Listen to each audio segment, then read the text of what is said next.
बिहारच्या भागलपूर जिल्ह्यातील एक धक्कादायक घटना नुकतीच समोर आली आहे। भागलपूरमधील पोलीस लाईनमध्ये CB 38 नंबरच्या क्वार्टरमध्ये राहणाऱ्या नीतू कुमारी या पोलीस शिपाई महिलेसह तिच्या कुटुंबियांचे मृतदेह आढळून आले आहेत।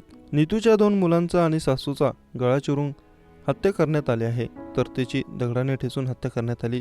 तिचा पती पंकज याचा मृतदेह पंख्याला लटकलेल्या अवस्थेत सापडला। या भयंकर प्रकारामुळे पोलीस लाईन परिसरात हादरून गेला आहे। या घटनेची माहिती मिळताच पोलीस उपमहानिरीक्षक विवेकानंद वरिया, पोलीस अधीक्षक आनंद कुमार यांनी घटनास्थळी धाव घेतली आणि त्यांनी तपासाला सुरुवात केली। FSLच्या टीमलाही या तपासात सहभागी करून घेण्यात आला आहे।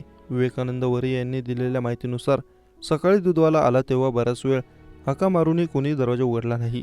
तेव्हा संशय आल्यामुळे शेजाऱ्यांनी दरवाजा तोडला। दरवाजा तोडल्यानंतर घरात 5 मृतदेह आढळून आले। त्यानंतर पोलिसांना या घटनेबद्दल माहिती देण्यात आली।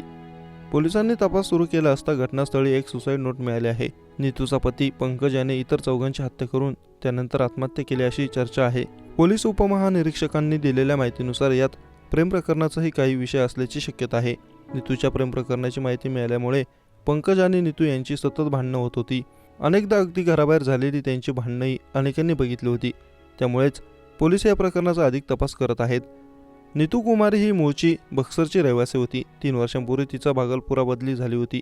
पंकज हा आरा येथील रहिवासी होता।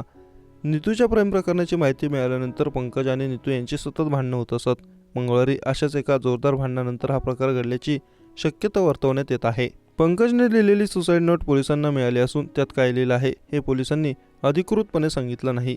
त्या नोटमध्ये नीतूचं प्रेम प्रकरण ते कुणाशी सुरू होतं याबाबतचे तपशील असावेत अशी शक्यता वर्तवण्यात येत आहे। याबाबत पोलीस तपास सुरू आहे।